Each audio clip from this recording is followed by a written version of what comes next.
Good evening everyone. Today is my 65th day of improving my public speaking skills. Today is the last day of our intrams kag kagina damo sang ganaps including ang short play, ang dramatic play, and it was very memorable man. Kaya ang among department we become first place sa dialogue ay sa musical, hindi. We become first place sa dialogue and as well as first place sa radio drama. Nag-first place man kami sa dance, which is ang street dance, kag ang lips synchronization. And then, those kind of achievement will be featured man kay meaning sina ang amon department or the participant of those particular competition will be the ones nga maga-represent sa Kapsumain kay may intercup by nga ganapon, which is ang pag-compete sang other schools man including ang mga satellite and subong. And another one pagid is yung surprise naman si J. Carl.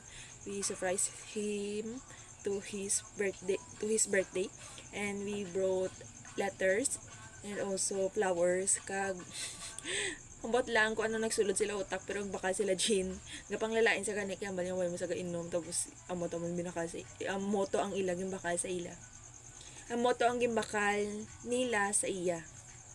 Kisang time nga nagbakal tabi sila wala ko nakaupod hara ko sa eskwelahan kay kinanglan ko nga daan i-gather ang mga result sang atong dramatic play.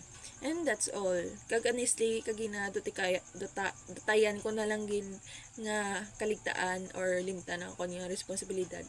Pero at the end mayara magyapon in deep inside within me ang guilty kag also di ko kaya nga pabayan to wala kag magrason lang kay honestly gusto ko na lang magpuli ka magpahuway kagina to the point nga nagpaawat-awat ko wala ko nakalantaw sa mga competition kag amo na ang pero thankful lang ko kay ang result sang kada competition is na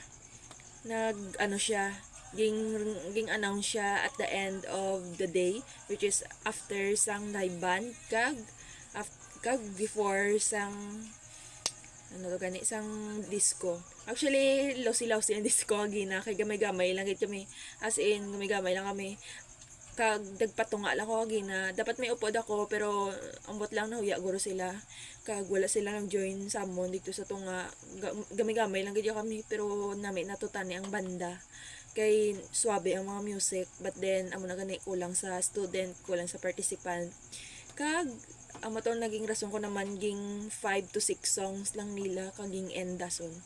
Sad lang siya kag masadyo sa tani pero understandable man kay boss may klase kami kag sakon aga pa ko boss before 8 dapat aran ako sa eskwelahan muna tapos that's all. I'll just keep it short, hindi ko gusto magdugay ni kay gusto kong kay damo pa ako nga dan talapuson ma-review pa ko which is wala ko ging obra nagligad and next week will be the day sa amon midterm kag honestly wala pa ako ka-review. I don't know kung ano magiging topic namon kung ano ako himuon pero I will just figure out everything along the way. And that's all. And what we are going to argue today is something related sa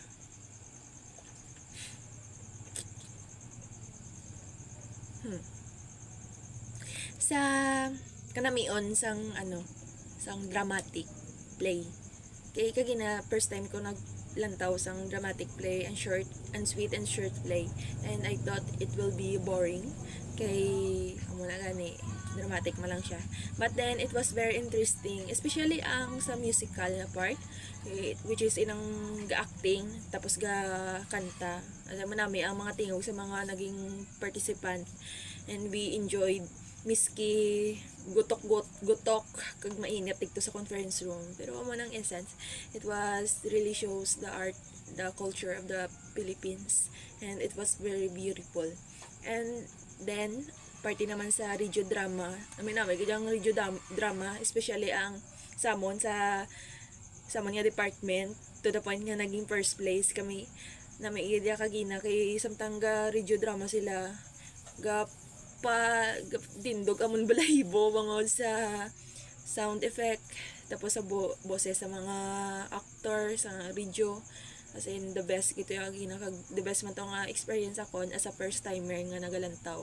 Kani nagrenewal ligi ko sa to sang way ko naglantaw last 2 years. Tani ging obra ko na ana hindi mo gidya mabala ng isa ka bagay kung hindi mo testingan, hindi mo pag-explore. Kung ginaunahan ka bala si mo assumption, si mo nga doubt, tapos ano pagit si mo excuses, si mo kagalingon nga hindi ato pag-ubraw ng isa ka bagay, then it will never happen gid ya, kag you will never also experience it. And that's the disadvantage because malay mo ya atong experience